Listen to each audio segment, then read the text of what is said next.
The seasons were shifting, and so was our attention. The leaves had changed, and it was cooling off. Our cue that it was time to point the truck south again. Time to return to an area that's one of our all-time favorite environments.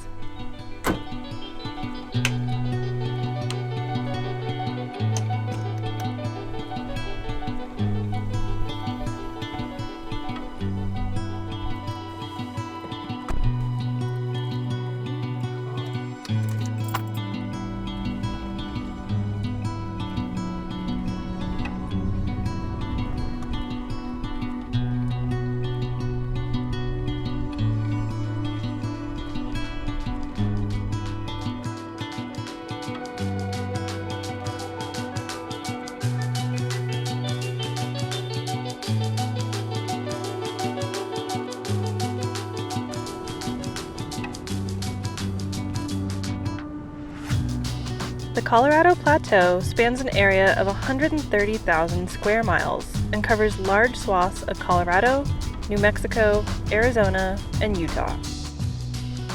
This is an area that calls to us again and again, with seemingly endless opportunities for recreation, exploration, and solitude.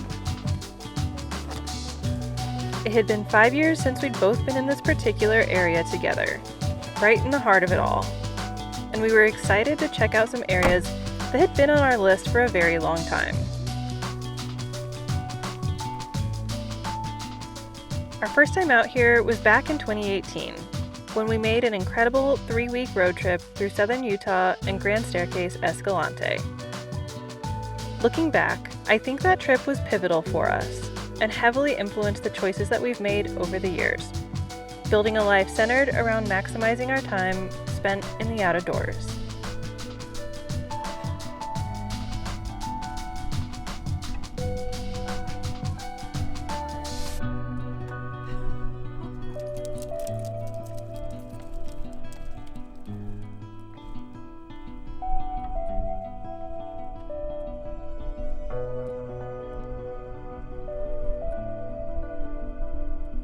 One of the things that draws us to the desert and places like this is how much unassuming beauty can be found out here. At a glance, you could easily look out at the landscape and see a whole lot of nothingness. But getting to spend time wandering through the sea of sandstone, observing the unique rock formations that have been carved by wind, water, and time, these places almost feel magical, hidden in plain sight, just waiting to be discovered.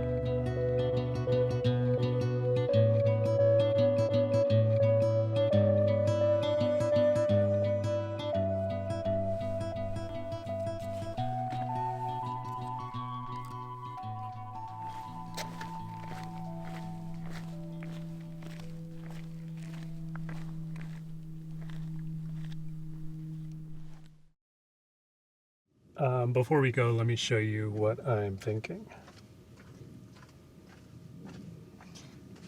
What you got? So, we'll cruise down this road, and then this is one spot I want to camp, but I don't know how far we'll make it today. And somewhere in this zone, there's a few spots that are kind of like on this rim edge. This one's got a little trail that comes off of it.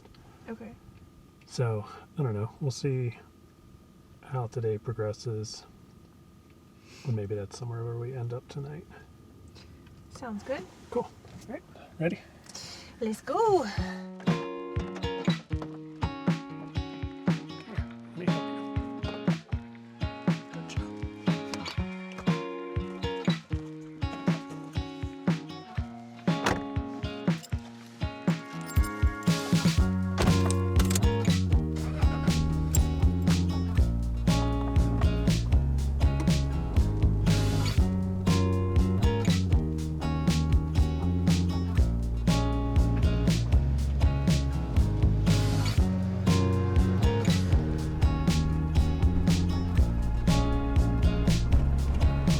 Before we got too far ahead, there was more unassuming geologic magic to be found. The ground in this area is covered in these dark little rocks called moki marbles, which are made up of iron oxide and sandstone. After doing a little bit of research, we learned that they're formed underground when iron minerals precipitated from flowing groundwater. Among these natural mosaics, we were delighted to find a few tiny little succulents. Are you kidding me? These little succulents are so incredible, and then we look closer and they're flowering. Like, what? After nerding out for a bit, it was time to keep moving. We had a lot of ground to cover.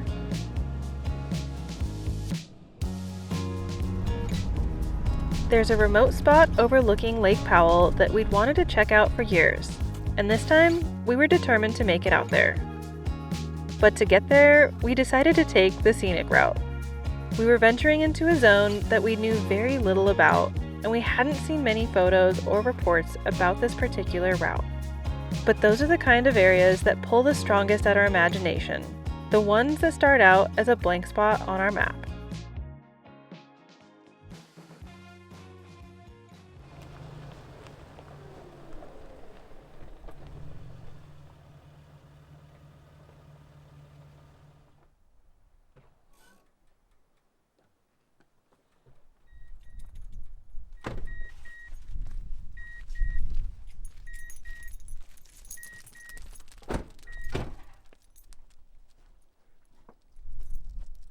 We found a spot to call home for the night, overlooking the Burning Hills Wilderness Study Area, a harsh but beautiful stretch of desert canyons and hills, dotted with pinyon pines and junipers within Grand Staircase-Escalante.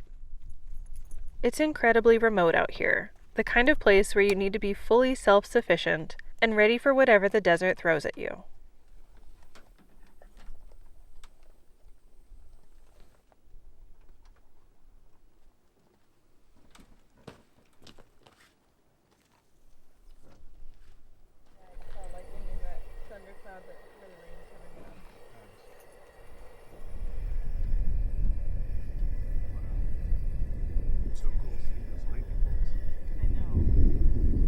That evening, we watched the sunset as distant storm clouds gathered on the horizon. As they built and moved closer, we retreated to the cab of the truck, where we watched quite the electric show.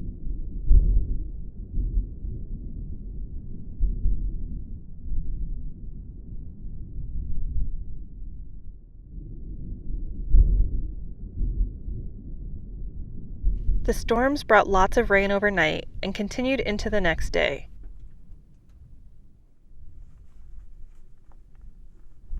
We originally hoped to keep moving, but knowing that a lot of the terrain out here contains bentonite clay, which gets unbelievably slick when wet, we decided to wait a day, get some work done from the cab, and let things dry out a bit.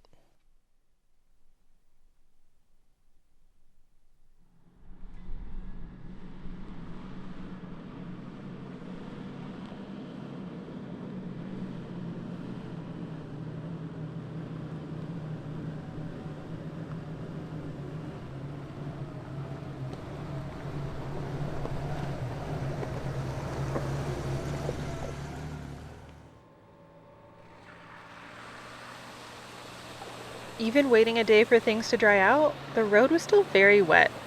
We crossed several large puddles and long stretches of mud throughout the morning. As the day went on, the road seemed to have dried out, at least it had up on this mesa.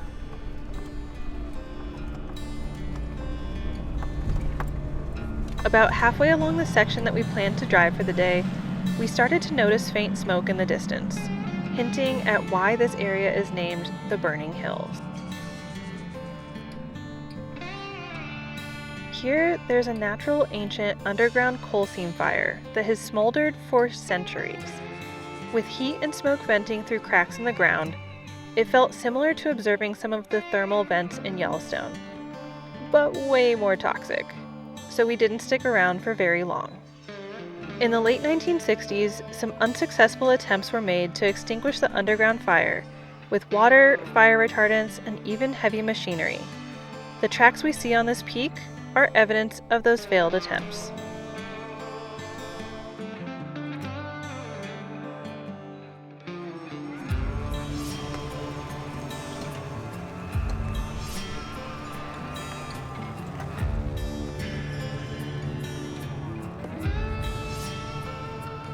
As we tiptoed our way down through this steep, broken terrain, we were very glad to have waited for things to dry out.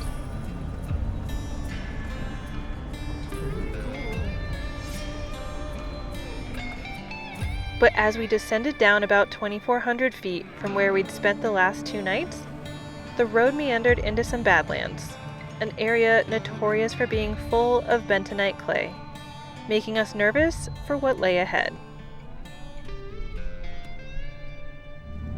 Uh-oh. The recent storms caused a flash flood through this canyon, leaving a pretty sizable mudflow burying the road. Oh boy. That's not a good sign. Huh. Impassable when wet? But that's not going to dry out in a day. Just as I was starting to second guess whether or not our original destination was going to work out, Brian charged ahead.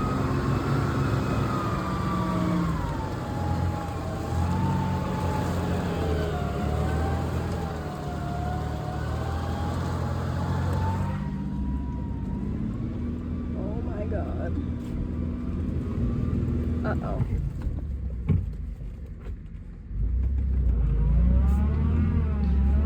Uh-oh. Nope. We might be getting stuck.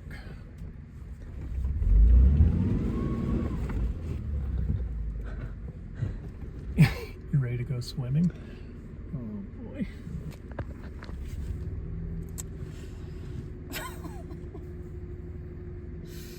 Well, the good news is we got plenty of things to winch off of. Uh-huh. We're gonna get filthy though.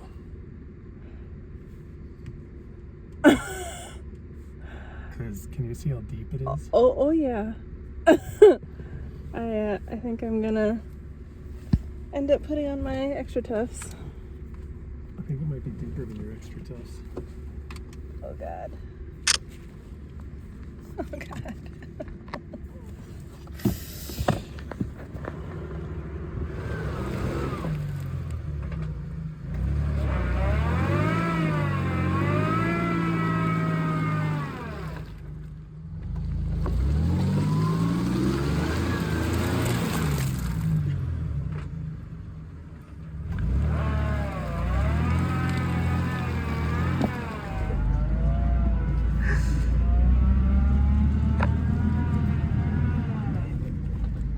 Wow. Yeah.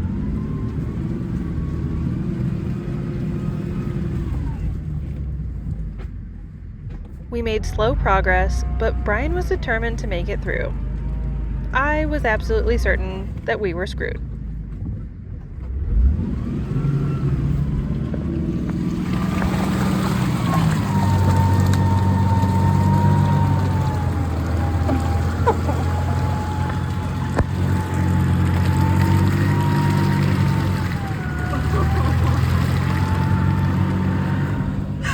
I cannot believe that we just got through that.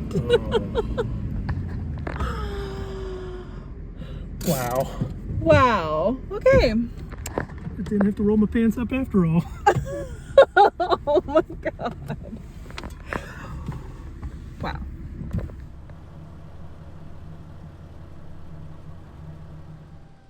With all that excitement, we were ready to call it an evening, and were lucky enough to find some solid ground to camp on.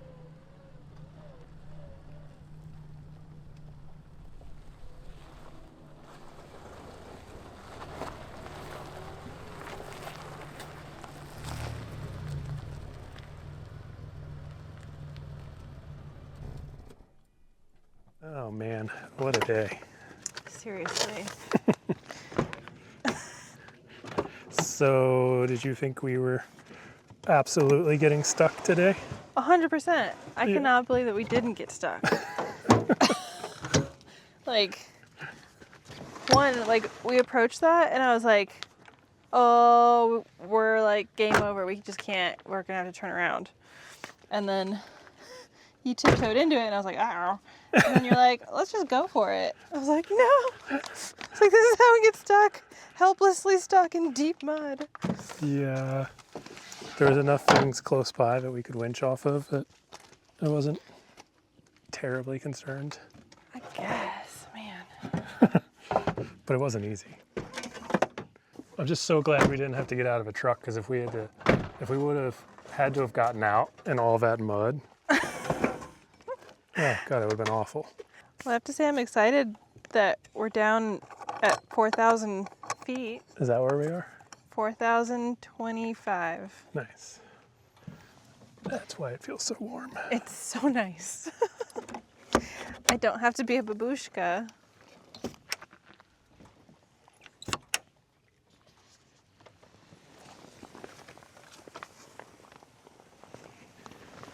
Quiere cerveza? See. I feel like we earned it today. Yeah, definitely. You want a koozie?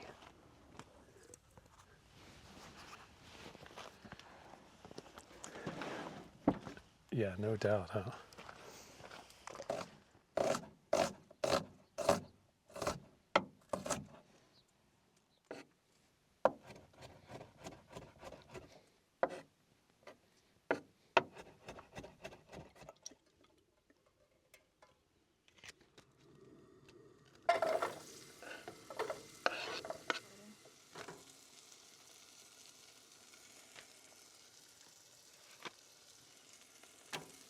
I'm really excited though to be able to be out on a vantage point with the view overlooking the lake. Mm-hmm. And who knows, maybe this moisture will be enough to keep some folks out. Maybe.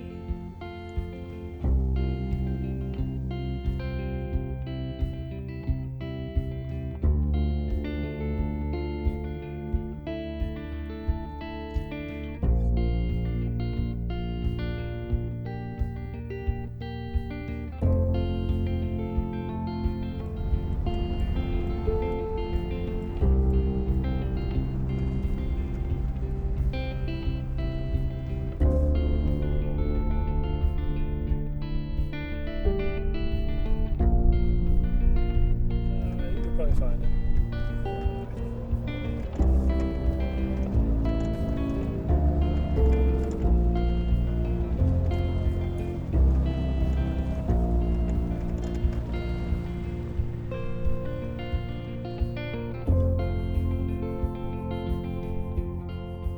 As Badlands turned to sandstone, the mesas and towers surrounding Lake Powell started to come into view, and we made our way out to the spot we'd set our sights on.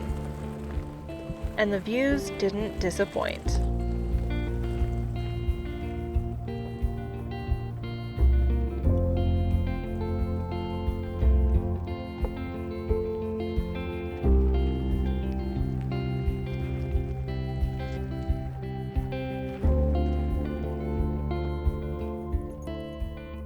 We'd seen photos from this spot before, but being here in person was something else entirely.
From up here, it's hard not to notice just how much the waterline of the lake has dropped over the years. It's wild to try to imagine what this landscape looked like at its highest water level, and also what it looked like before the Glen Canyon Dam. it certainly adds a bittersweet layer to the beauty out here.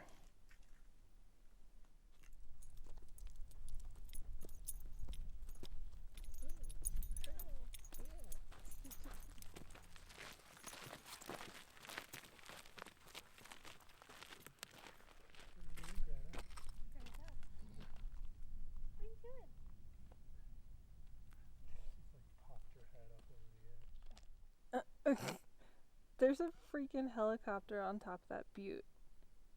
What? Really? You kidding me? So wild. Yeah, that's ridiculous. I'm a little bit jealous. I'm a lot of bit jealous. This route really challenged us, in the best way. The terrain, the changing conditions, the decisions along the way, it all pushed us to draw on everything we've learned over the years. We found ourselves feeling grateful for those early trips that first brought us into this region, for all the miles, mistakes, and lessons that slowly built the experience we needed to take on a trip like this. Honestly, if we'd tried this route solo in these conditions 5 years ago, I don't think we would have been ready. But that's what made it so rewarding, realizing how far we've come and how much more comfortable we've become with moving through terrain like this on our own. We ended up spending a full week out in this spot, just soaking it all in, watching the light change across the mesas, going for walks, and letting the days slow down.